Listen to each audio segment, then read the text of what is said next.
You piece of dirt. No, I'm wrong. You're lower than dirt. You're an ant. Let this be a lesson to all you ants.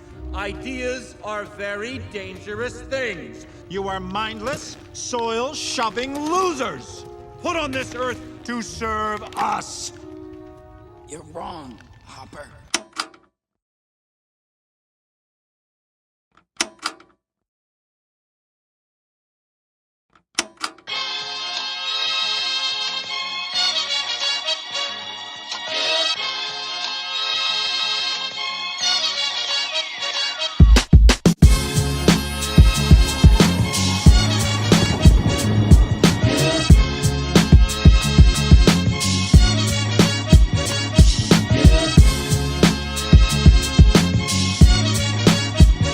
Ants are not meant to serve grasshoppers.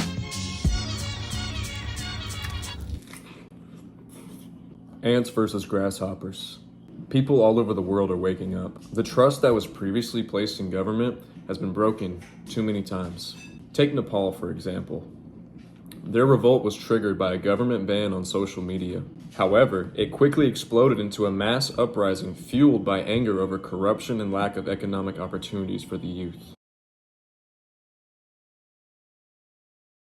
At the same time, France experienced large-scale protests and strikes due to anger over the government's proposed budget cuts, which included freezing pensions and reducing healthcare spending, aka screwing over the little guy. At the same time, Madagascar's revolt began with youth protests against persistent water and power cuts. These protests quickly expanded to demand a broader overhaul of the government, focusing on corruption, inequality, and neglect, leading to a military coup and the ousting of the former president.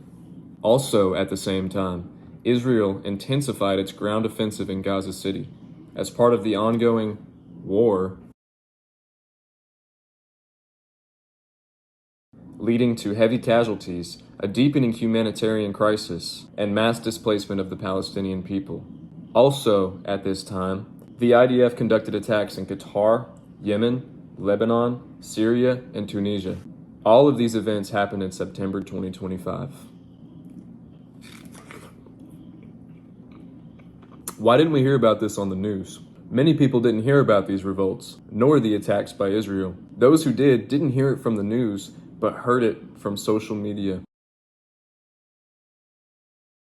Fiery protests tonight in what may be the world's first revolution powered by Gen Z. Thousands of young people outraged over a ban on social media apps like Instagram, Facebook, and WhatsApp. The simple fact that the news is unreliable in this time proves that it's not for the ants, or it doesn't serve the ants, it serves the grasshoppers. It doesn't serve the people, it serves the elites and their agendas. Whoever's paying the news company. And after all this happened, these revolts, Israel increasing its range of attack. Originally, they were just attacking Gaza, and they ended up attacking 5 other countries in the same month. That's a major problem, and we didn't even hear about it, unless you heard it from social media. When the news finally did start having to cover it because people were hearing about it and wondering why the news wasn't covering it, on September 10th, 2025, Charlie Kirk was assassinated. He was assassinated on live television. And of course, that's all the news could talk about. The people forgot about the revolts, they forgot about Israel, more importantly, and they either A, celebrated his death, B, called for retaliation, or C, lamented in prayer. Unfortunately, option C was the minority, it seems. And with the death of Charlie Kirk came another culture war. First of all, people saying he deserved to die. Personally, I don't think anyone should die because of their political views. Regardless, some people celebrated, some people got angry, and I honestly believe that was on purpose, because now we have the right and the left fighting again, when most of the right and the left was actually on the same page about the Epstein files, which is pretty funny, because with the culture war in full swing again, and the people pitted against each other, the Senate got together and voted not to release the Epstein files on the same day.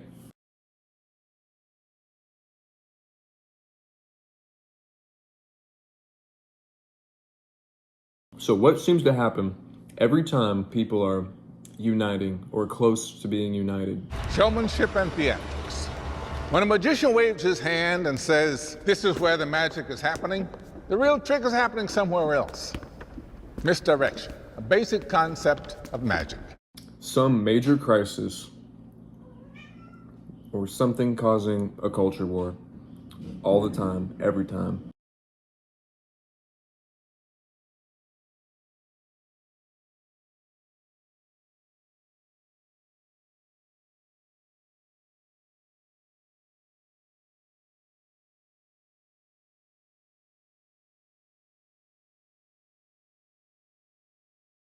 To me, these events are fishy. After putting it all on paper, one can only come to the logical conclusion that it's us versus them.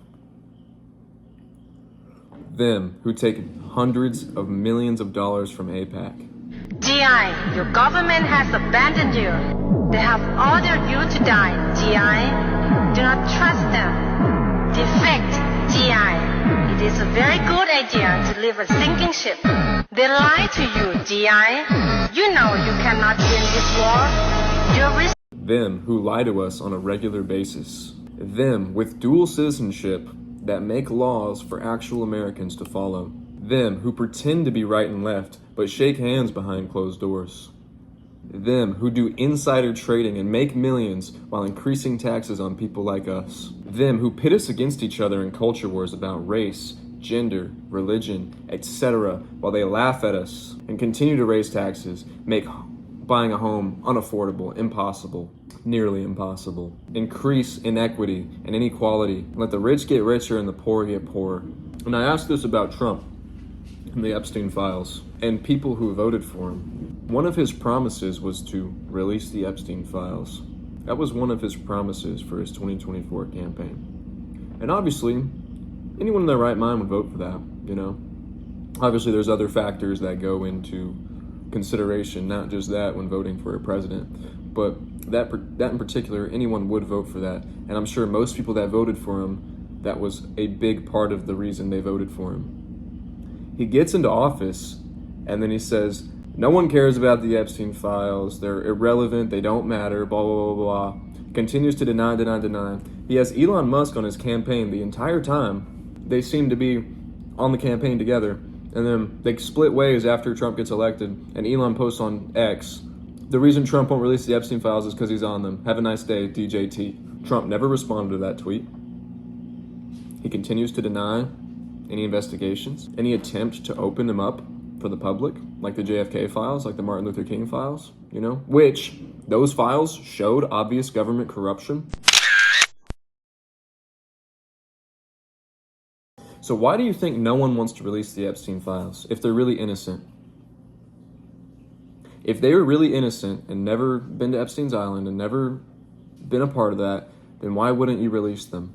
We have literal pedophiles running our country, and yet we're so divided in a war about who's black and who's white, or who's non-binary and who's gay and who's Christian and who's atheist. There are literal pedophile, Satanist people running our country. And whether you're an atheist or a Christian, I think you can agree that the idea of the devil and worshiping even if it's not real, worshiping the idea of the devil is horrible. That's evil. And if you want to get deeper into it, we're talking adrenochrome. These are the people that are running our country. And this isn't some conspiracy either. Most of this is 100% factual. And we just let that slide because what's more important is Roe v. Wade, or what's more important is BLM.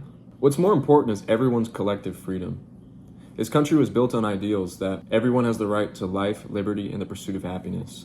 We do not have the right to life, liberty, and pursuit of happiness right now.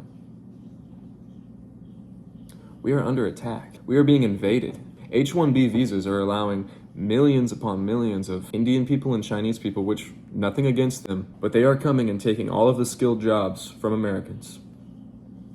All of the tech, all of the computer chips, which, you know, they're doing it legally. So this isn't a call to be mad at them, but it's the fact that the government is encouraging this to happen, when in reality we should be encouraging people who live here already and have families to have skilled labor jobs. Now, what about us? Why hasn't what happened in Nepal happened in America. We face corruption, limited economic opportunities, and neglect.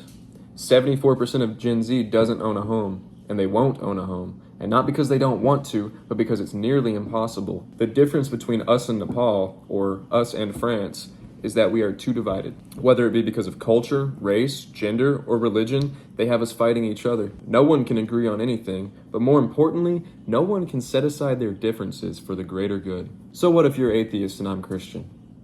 Or you're black and I'm white? Or you're gay and I'm straight? So what? What is important is uniting as Americans. This country used to be something, and if we're not careful, it's gonna fall. Just like right now in Britain, the UK. Digital ID is becoming mandatory. They introduced it, there's protests about it, people are getting arrested for it. You will not be able to work in the United Kingdom if you do not have digital ID. Our immigration system does need to be fair if we want to maintain that binding contract that our politics is built on. And that is why today I am announcing this government will make a new free of charge digital ID mandatory for the right to work by the end of this Parliament. Let me spell that out. You will not be able to work in the United Kingdom if you do not have digital ID. It's as simple as that. In the UK, you also get arrested for praying out loud. You know, I'm not really trying to talk about Christian persecution right now. We can get into that, another video. We are not very far from Britain. And right now, I think they're testing us to see how much they can get away with. If they can just roll it off on us. Digital ID, social credit, higher taxes, just how much they can get away with. And if they can't get away with what they want to get away with, then mark my words, there will be a war soon, or there will be something that causes a lot of people to be out of the picture. Whether it be if you don't do this, you're a terrorist and you get arrested. Either way, something is going to happen to make a lot of people disappear if they realize they can't get away with it. If you are a Christian, we already know everything that's going to happen in the book of Revelation, or at least we know the important stuff. But it hurts me as an American to see how far we have fallen. You know, I can already see there's going to be like, but it's because of these people, or it's because of those people. No, it's because of all of our stupidity and ignorance to not be able to put aside our differences. That's how wars start. All right? So for the greater good, let's put aside our differences and realize that it's us versus them. Not us versus Trump, not us versus Kamala, not us versus right or left. It's us versus them. The people against the elites. We all want the same thing. We all want to be able to live, have a normal home, have a normal family, or even if you don't want a family, you want to be able to live comfortably. You know, you want fair wages, very simple things that should be guaranteed. Work hard, get a good salary, live a good life. But greed has gotten to these people, and they are too greedy, and it has to be stopped. Ants are not meant to serve grasshoppers. Thank you. God bless. I've seen these ants do great things. And year after year, they somehow manage to pick food for themselves and you. So who is the weaker species? Ants don't serve grasshoppers. It's you who need us. We're a lot stronger than you say we are. And you know it, don't you?